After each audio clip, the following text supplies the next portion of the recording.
o tema dela é um pouco abrangente, né? Eu acho que isso só vai ficar claro ao longo da reunião, porque a gente poderia falar, ó, isso aqui é uma comparação do medievo japonês com o medievo cristão, só que também não é isso, porque não é...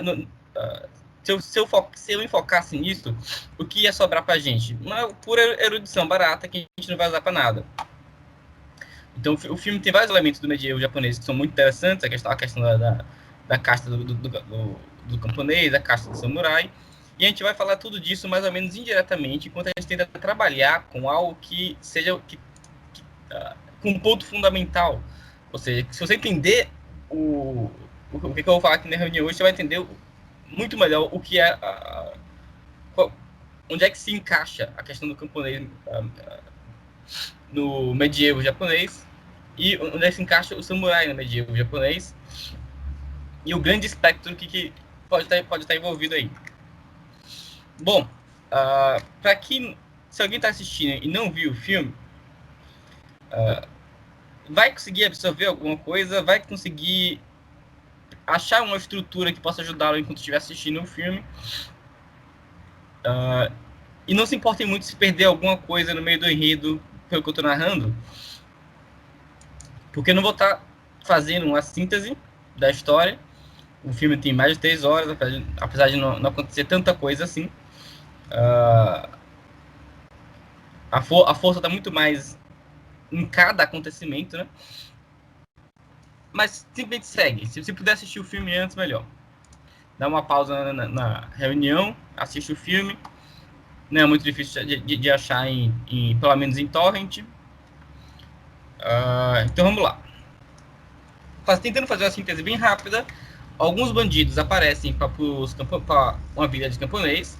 Os camponeses no Japão não tinham capacidade de se defender, porque eles não tinham, por assim dizer, o direito de portar espada. Então havia uma espécie de desarmamento. Então, o que esses camponeses vão fazer para tentar se dar conta do problema?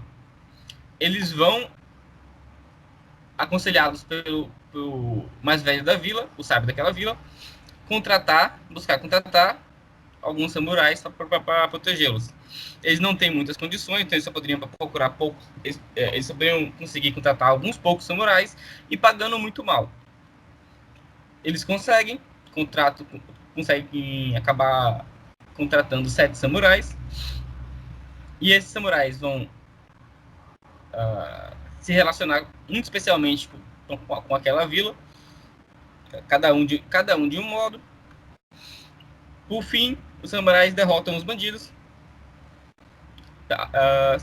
Muitos deles morrem, a maioria dos samurais que são contratados acabam morrendo no processo, e os camponeses conseguem retornar à sua atividade de plantação. Você vê, o resumo do filme é algo rápido. Essa é a trama quase que completa. O valor do filme está justamente nos personagens, o que é uma constante nos filmes do Kurosawa. Bom, então vamos agora começar, sem ter que ficar intelectualizando a coisa, vamos deixar que a própria narrativa nos mostre como é que a coisa se desenvolve. Qual é o problema inicial? Vamos colocar nos seguintes termos. Primeiro, o filme nos dá uma introdução histórica, ou seja, tudo está acontecendo no período pós-guerra, a situação social está mais ou menos caótica, ela não se reestabilizou ainda, e nós temos o camponês qual é a atividade do camponês?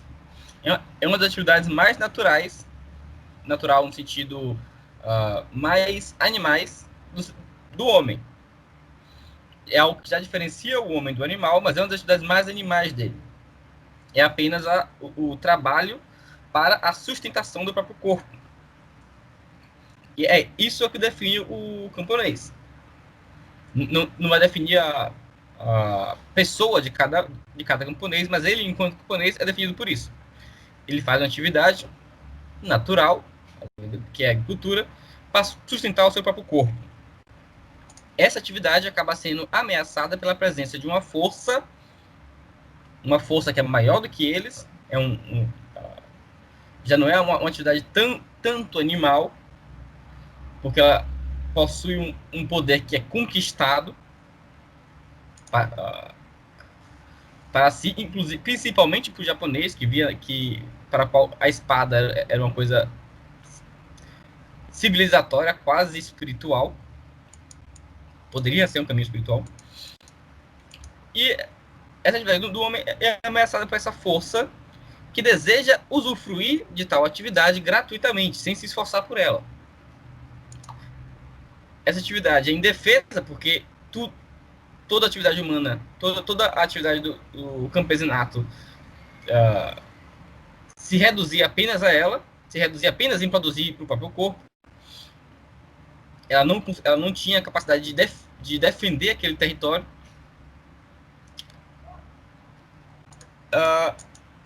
Mas antes disso, ela era protegida. Como é que a vila conseguiu, então, crescer a ponto de se tornar de proteger aquela atividade com constância? Ora, antes ela era protegida por uma outra força que se alimentava dela, mas em uma relação mais saudável, mas em uma relação onde havia uma certa concordância ali, ou pelo menos uma certa tolerância pelas duas partes. Qual era essa força? A própria casta dos samurais, os senhores de terra ali, por assim dizer, legítimos. Mas essa mesma força implodiu tinha implodido numa crise recente, ou seja, tinha havido uma guerra civil entre os samurais, pelos interesses deles mesmos, e essa atividade natural ficou novamente desprotegida. Ora, para se proteger desse mal gratuito, a comunidade que sobrevivia dessa atividade ia precisar também de uma força, de um bem maior que eles, e esse bem deveria se oferecer gratuitamente, ou algo similar a isso. Contra um mal gratuito, você precisa de um bem gratuito, porque você não tem a força por si só. Bom, você vê que o camponês começa a aparecer muito por um aspecto, pelo seu aspecto de necessidade. Bom, para que essa força maior possa ser benéfica para esse camponês, o que é preciso? Ou seja, como é que essa força maior pode ser um bem? É preciso que ela seja enriquecida pela virtude. Certo? Ou seja, se ela não for enriquecida pela virtude, trazer ela para dentro daquele local que deveria ser um local protegido, só ia trazer um mal para dentro em uma situação onde eles ficariam ainda mais desprotegidos. Porque os samurais já estariam dentro. Se, porém, esses samurais estão enriquecidos pela virtude, trazê-los para dentro não vai ser como trazer um cavalo de Troia. O interessante nós estamos falando então que esses samurais precisam ser virtuosos. E é interessante que, um tanto quanto alegoricamente, os samurais também são 7, como 7 são as virtudes. Então parece que a linguagem da história está muito bem direcionada. Ela está coerente. Apesar do Kurosawa conhecer a civilização ocidental, a gente não precisa dizer que o que motivou ele a colocar os 7 samurais foi necessariamente a própria civilização ocidental, porque para o japonês, para o Bushido, também eram 7 as virtudes. Bem, essa necessidade de um bem externo, gratuito, ela vai implicar todo um complexo espectro dentro desses camponeses que vai da gratidão ao ressentimento. Um ressentimento desconfiado, ou seja, você não vê a virtude da outra pessoa, então você pode receber o bem que o outro vai trazer com a visão inocente, agradecida, ou você pode desconfiar que ele vai querer puxar algo de você que não estava no acordo. E aí você vai ficar desconfiado, você vai ficar ressentido. Porque é ressentido, porque você precisa do bem que ele pode oferecer. Essa, por sinal, vocês podem assistir quando o filme faz isso, olhando qual é o espectro de sentimentos que nós mesmos podemos ter quando nós recebemos um bem de outra pessoa. Cada personagem ali, cada camponês vai representar algo, uma potencialidade nossa também. Bom, pelo menos na minha visão, esse espectro estar dentro do camponês é uma consequência do pecado original ali na comunidade. Só que esse pecado original ele vai ser modulado pela, pela esperança do bem que eles esperam alcançar dos samurais, que eles esperam receber dos samurais. Ou seja, mesmo o cara que está ali ressentido,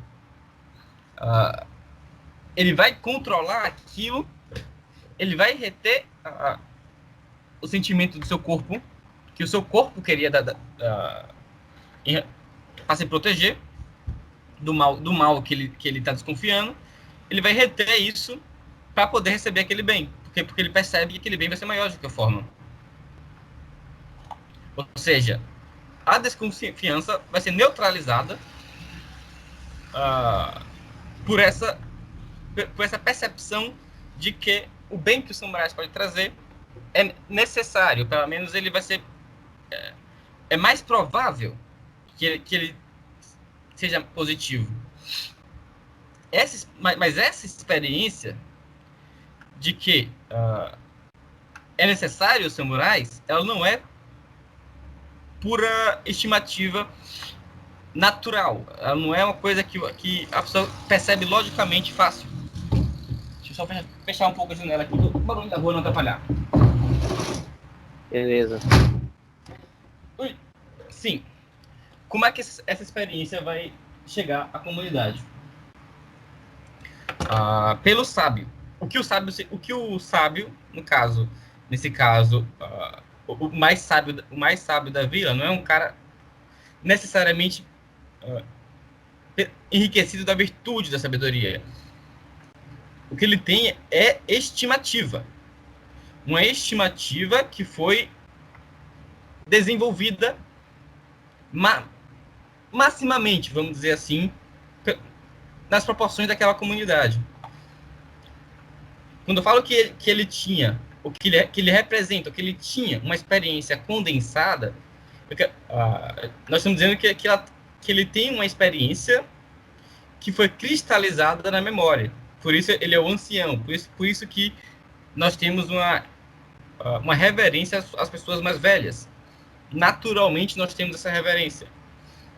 Nós podemos até matar essa reverência por malícia, mas naturalmente nós temos essa reverência às pessoas mais velhas, porque nós sabemos que ela teve várias experiências que foram condensadas, cristalizadas, e ela guarda aquilo para os outros.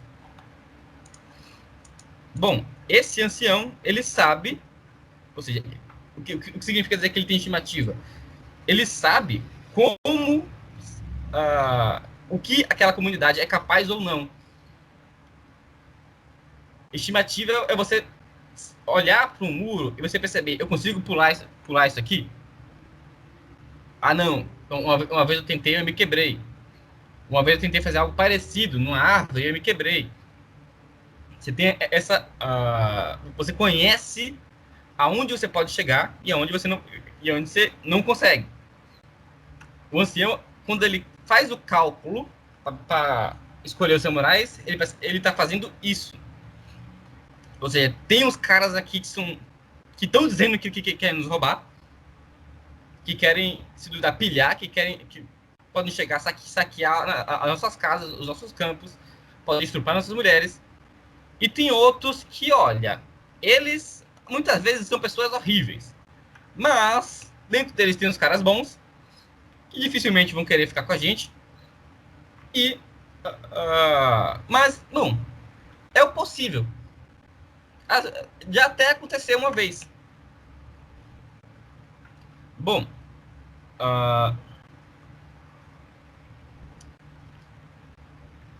E aí, esse ancião dá o conselho para a comunidade vai buscar os samurais na cidade. Os samurais, lembrando, são essas virtudes. Eles representam as virtudes. Virtude, é claro que um camponês pode ter virtude, mas a virtude não é necessariamente dos mais fortes. Não necessariamente simplesmente de força, mas ela naturalmente está nas pessoas mais fortes. Porque se você não tem algo para entregar, se você não tem algo mais para entregar, não importa se você... Não vai importar lá tanto se você vai entregar isso de forma benéfica ou maléfica.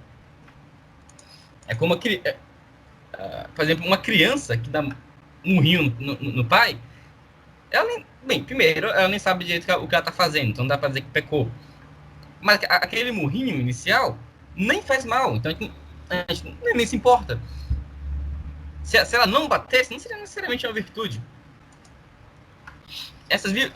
Mas enfim, essas virtudes elas não vão se reunir naturalmente de qualquer forma. Por isso, os camponeses vão ter uma dificuldade enorme de encontrar alguém que possa querer ajudar. Porque o que eles tinham memória, eles tinham estimativa. Eles não sabem como alcançar essas virtudes.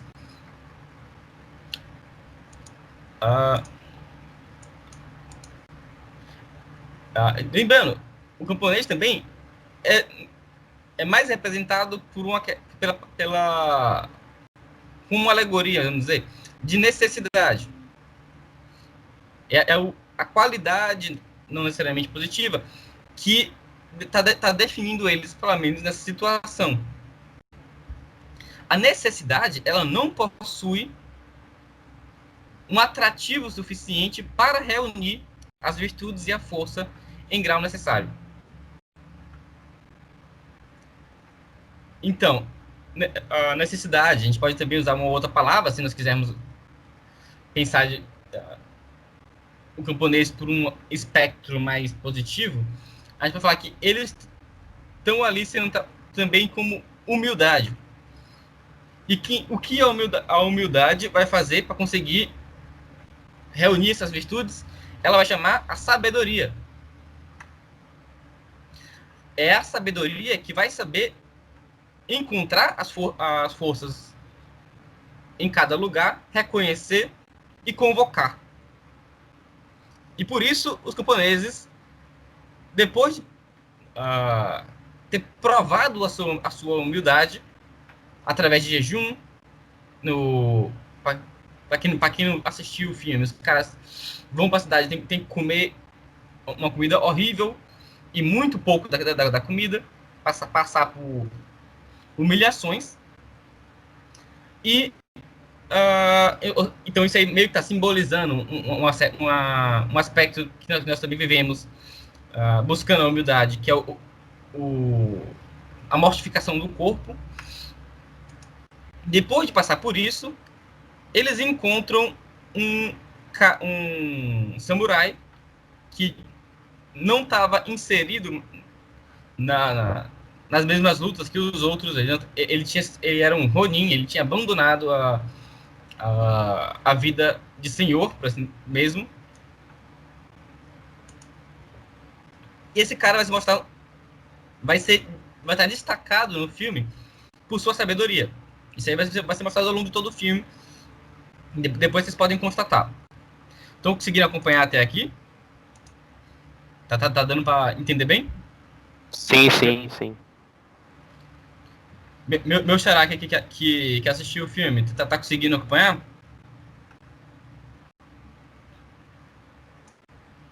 Bom, enquanto ele responde... E esse sábio, além de tudo, ele possui algo que o destaca ainda mais. E que e começa a ser uma das coisas mais belas do filme. Ele não é pura sabedoria. Ele não é erudição. Ele não é intelecto, simplesmente. Ele está coroado pela caridade. Então, uma das primeiras cenas que nós vamos ver é dele simplesmente cortando o cabelo, que é o orgulho samurai. O orgulho samurai, tanto para o homem quanto para a mulher, está no cabelo. Ele corta o cabelo para poder salvar um pobre. e se veste de maltrapilho. Ou seja, esse samurai, ele também sabe se vestir da humildade e não por sua situação mesma, mas por pura bondade, por doação. Quando os camponeses veem isso, isso brilha para eles. Então eles vão buscar. Eles vão buscar esse sábio. Eles perceberam, é isso aqui que a gente está precisando. De certa forma, pelo amor de Deus, não vão confundir nada, é a nossa posição com Cristo. É a sabedoria que desce para nos encontrar. E quando nós vimos aquilo, nós desejamos. A gente sabe que ele tem um bem que para nos trazer, para nos defender também de um mal gratuito. Por isso que eu falo, esse filme aqui, sem brincadeira, para mim, pelo menos atualmente, é um dos meus 5 preferidos. Eu duvido que durante a minha vida ele saia pelo menos dos meus 10 ou 20 preferidos.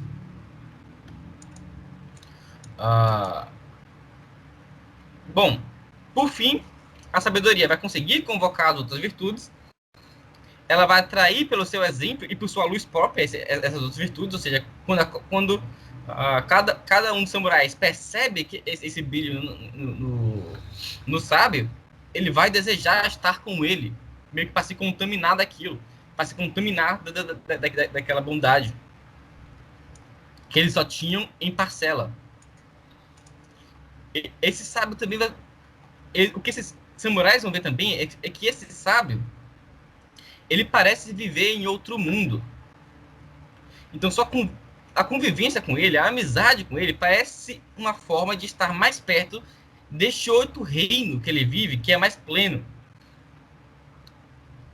Nesse outro reino que ele vive, essas leis que tornariam a tarefa que os samurais, que os camponeses pediam,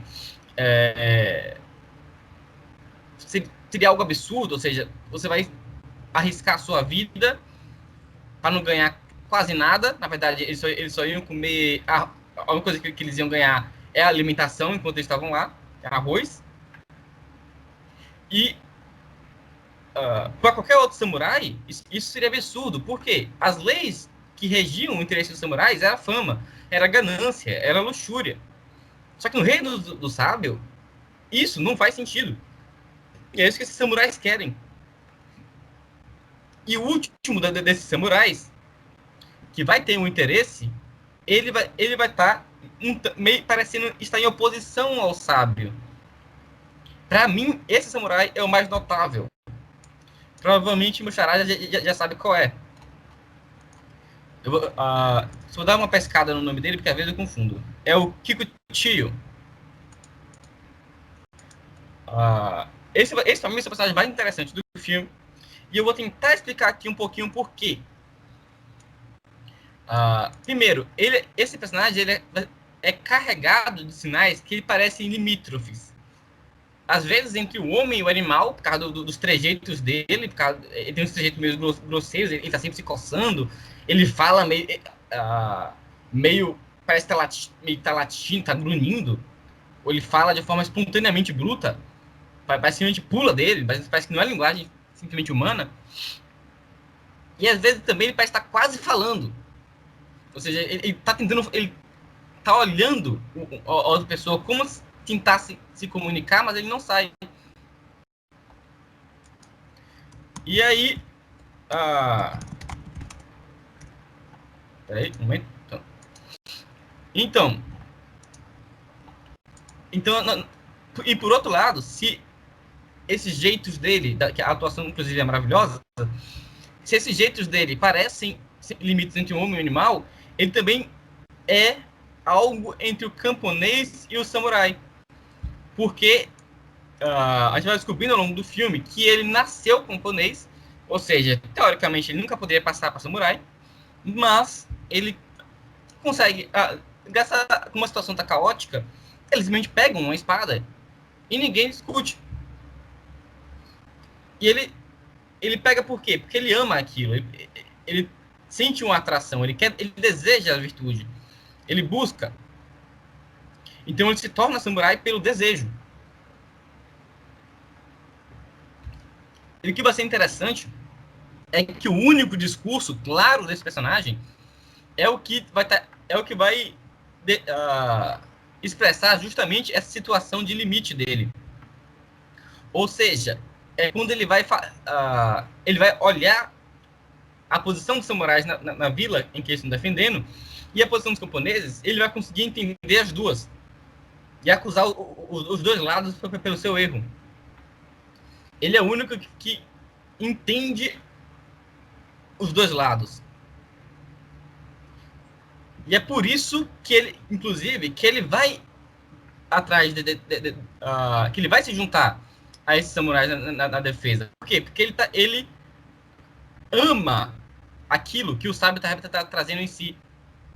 Ele ama que o sábio samurai, tenha tanta humildade e tanta caridade que ele desce da sua posição para poder servir o camponês. Não só na situação do enredo principal do filme, mas ele vai testemunhar também quando o sábio corta o cabelo e vai tentar salvar o pobre. Bom, e aí, se cada um dos 7 samurais é uma virtude, a única que eu vou avaliar é a desse personagem, no momento, qual vai ser a dele? Que virtude ele está trazendo? Quer tentar adivinhar, Yuri? Não sei. Na minha visão, pelo menos, Talvez... é a justiça.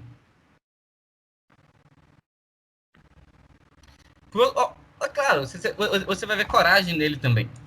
Você vai ver outras virtudes no personagem. Mas na minha visão, pelo menos, é a justiça.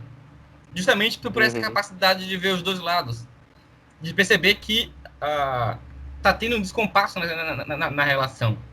E o que ele deseja é que não haja isso. Ele quer que seja reconhecido o papel de cada um. E aí que tá... essa justiça, ela parece apaixonar-se pela sabedoria. E por que ela se apaixona por essa sabedoria? Por que ela deseja seguir essa sabedoria? Porque essa sabedoria justamente é caridade. Ou seja, a justiça apaixona-se pela sabedoria porque a sabedoria é misericórdia. Isso aqui, realmente, só vendo o filme e mantendo isso aqui na cabeça, sem matar o filme em nome dessas palavras que eu estou tentando expressar aqui, porque para mim, sinceramente, é impossível colocar em palavra o poder poético que tem a relação dos personagens. Bom, ainda tem algumas coisas, então vamos dar seguimento, até para a gente tentar terminar em uma hora. Assim todo mundo pode ver, não bagunça muito. Um outro personagem que dá para a gente avaliar é o samurai jovem.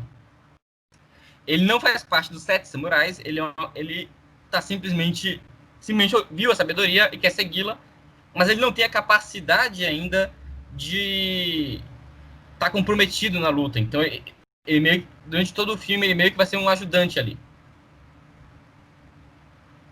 Por outro lado, ele não é um Ronin. Ele é um samurai que está inserido dentro do mundo samurai ainda. Ele está bem inserido em sua casta. Por isso, ele também está ali no filme, um tanto quanto representando a classe samurai enquanto algo que está se formando. A princípio, o que essa classe deseja é justamente alcançar a sabedoria. Ela deseja encontrar a plenitude do valor que a sua situação social chama. Ele percebe a responsabilidade que está ali, ele não entende ela ainda, mas ele deseja se aprofundar nisso. Mas primeiro ele precisa aprender as virtudes. Ele não pode entrar na luta, ele precisa estar em uma posição muito humilde, olhar, ele precisa ser provado em batalhas antes de realmente encarar uma missão desse tamanho e numa entrega desse tamanho. Bom, isso aqui é para quem conhece, depois, eu não vou explorar o mito agora, mas esse personagem, ele meio que ele precisa fazer isso tudo para ele não se tornar um faeton. Depois, quem tiver interesse, dá uma olhada no Instagram do nosso amigo Kleber. E ele tem um post lá sobre o faeton. Então vai dar para vocês fazerem toda uma analisada do filme, pelo menos desse personagem, segundo o mito, como o Kleber descreve lá. Por outro lado, essa classe e esse personagem, ela está naturalmente, realmente, inclinada a amar o fraco por sua estrutura. É uma vocação. Isso deixa tudo um pouco mais triste no filme, porque a gente percebe que isso não é o natural, as pessoas não estão acostumadas a ver assim. Nem os samurais, nem os camponeses. Isso precisa ser resgatado. E por isso que o samurai está aqui junto com o sábio, porque isso precisa ser resgatado. Mas, bem,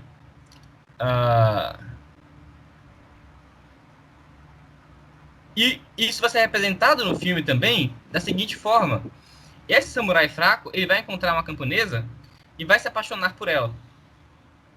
Ou seja, está representando essa inclinação natural da própria casta dele.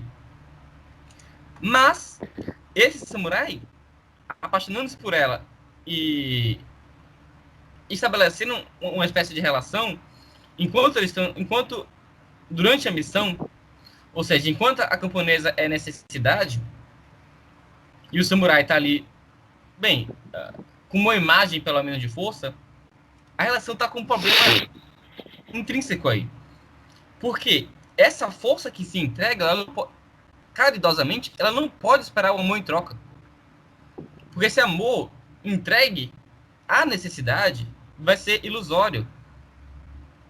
Vai ser a necessidade, é claro que ela vai receber esse amor, por quê? Porque ela precisa. É uma questão de ocasião, e não porque ela realmente deseja as virtudes que estão representadas ali. Pode acabar desejando? Pode. Mas isso precisa ser provado com o tempo, com paciência. Não pode ser uma questão de ocasião. E é isso que a relação do jovem com samurai, desse jovem samurai com a camponesa vai condensar em um nível romântico. Ele condensa, caso não tenha ficado tão claro, ele condensa a relação de toda a sua casta samurai com a casta camponesa. Só que ele representa apenas o início disso. É possível construir todo o espectro que o filme colocou potencialmente ali.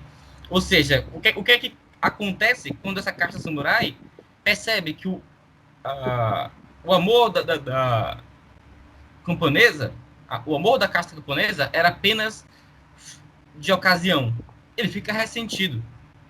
Isso precisa ser combatido. Por isso que o samurai sábio está sempre um pouco cuidadoso com ele.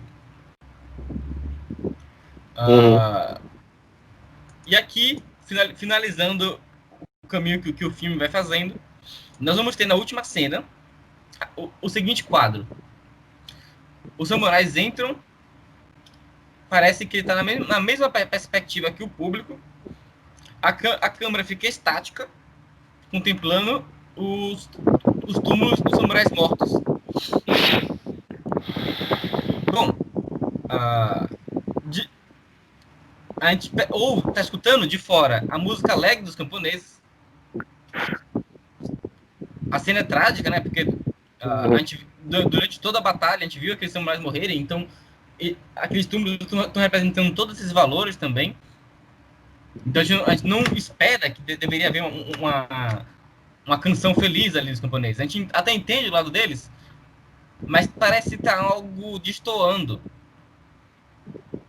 Ou seja, porque os camponeses não se juntaram ali para reconhecer o sacrifício.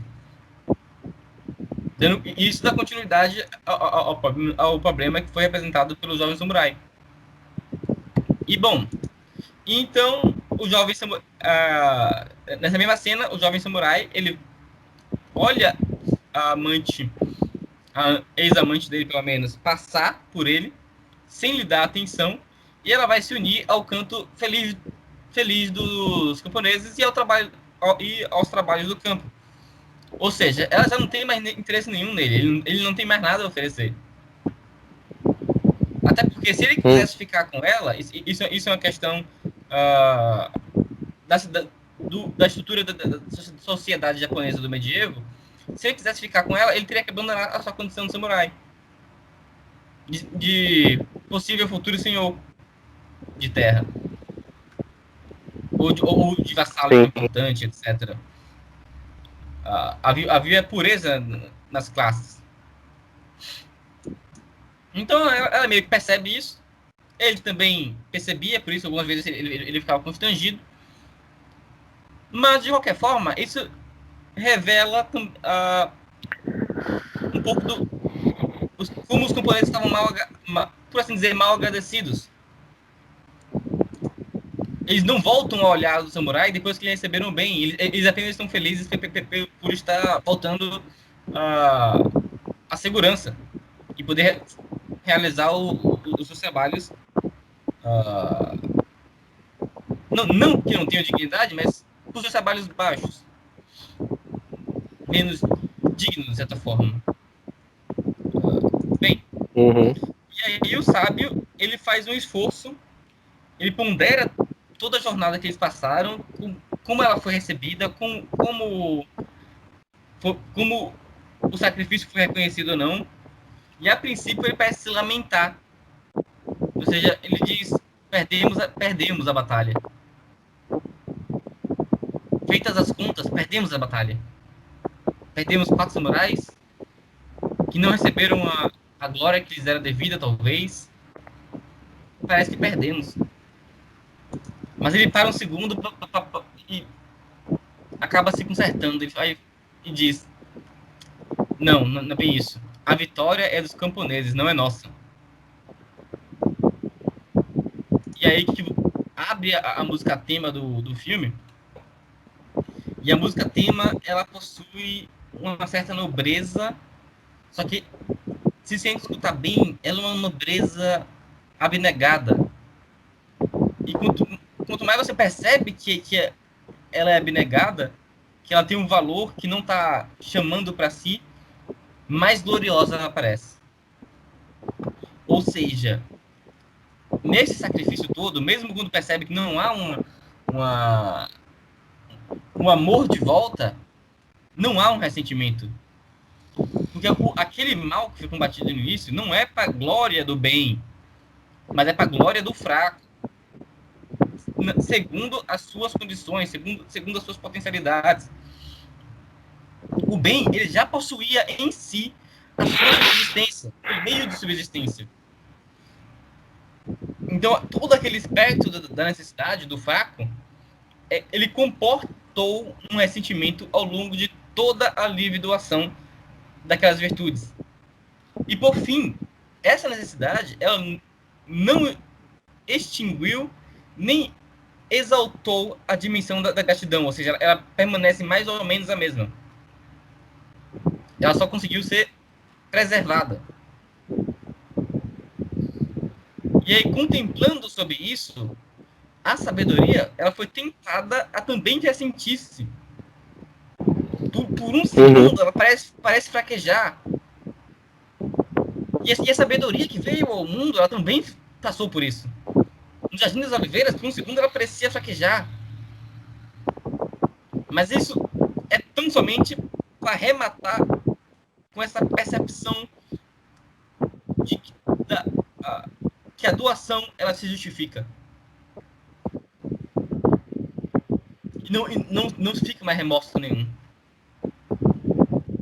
Ou seja, você não pensa, não, a gente não é que exatamente que a gente perdeu, é que a gente isso não era a nossa questão de início, então abandona.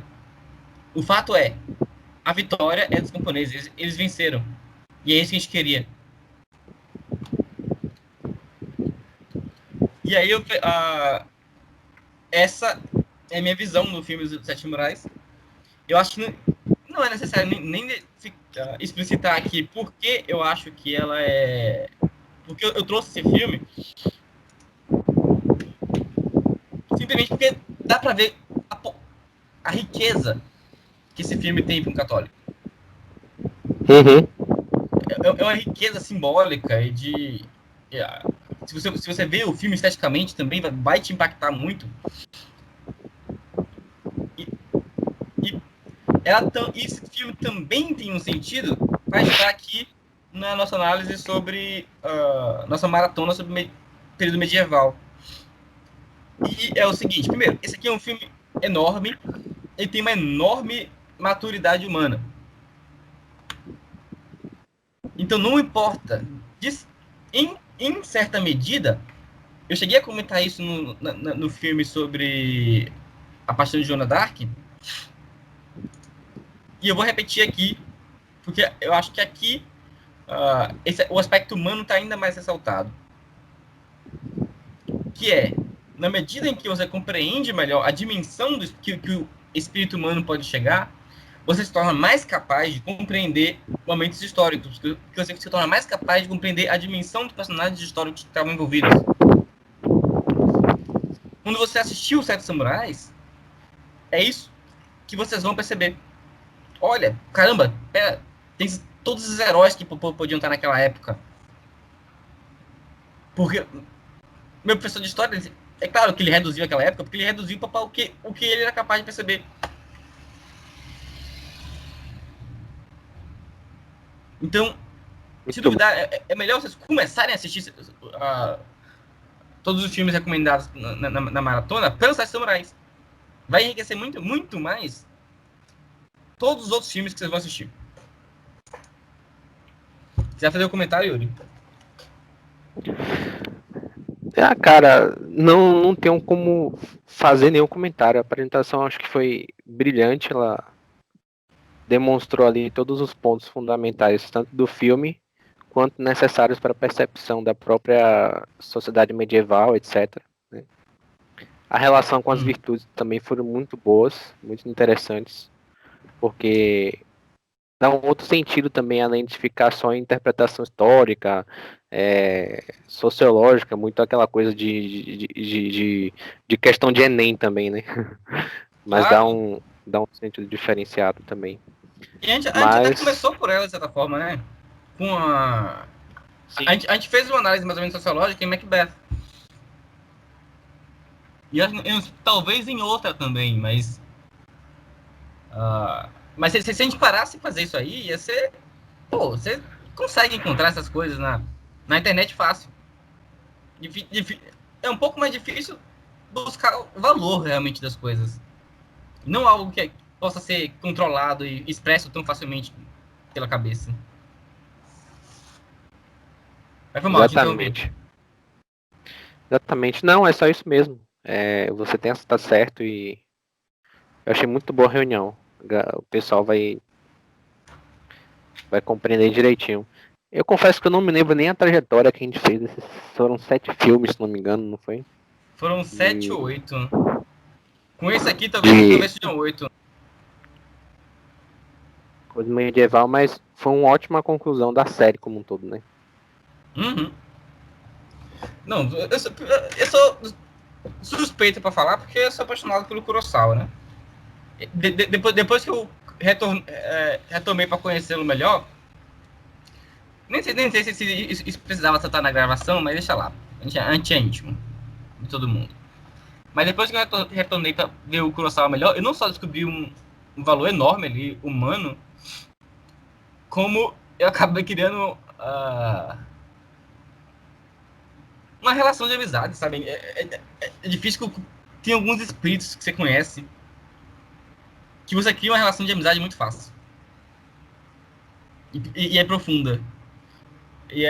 Pra mim, eu expresso essa relação da seguinte forma, normalmente. Olha, essa pessoa é uma das que eu mais quero abraçar no céu se eu chegar lá. Me ajude, Deus.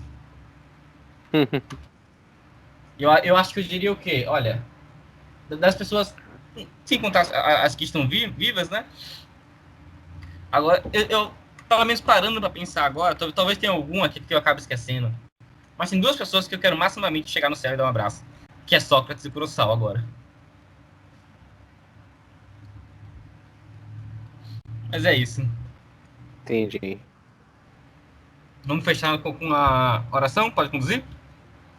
Vamos lá. Então, é, agradecemos então. Ai, peraí, deixa eu só ver. Agradecemos então por toda essa maratona que fizemos e tivemos para desvendar um pouco a Idade Média, o imaginário medieval. Que todos os frutos da sabedoria possam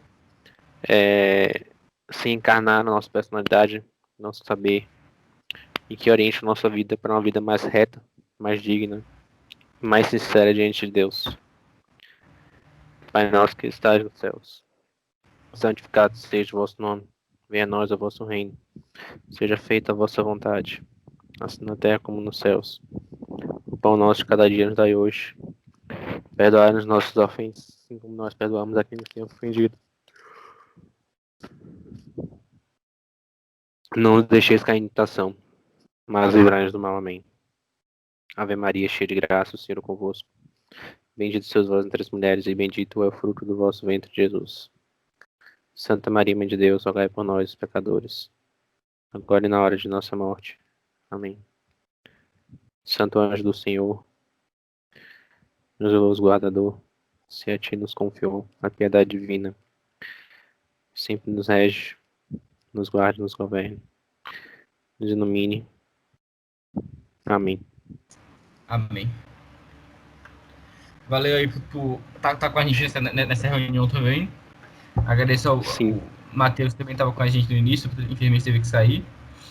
Mas a reunião vai ficar gravada para todo mundo no grupo. Posteriormente, talvez haja alguma abertura para, principalmente para quem estiver acompanhando, tiver comprado o livro de história da igreja também, que a gente vai lançar em breve. A todos esses eu saúdo aqui também. Agradeço por estar entrando no nosso grupo. Deus abençoe a todos.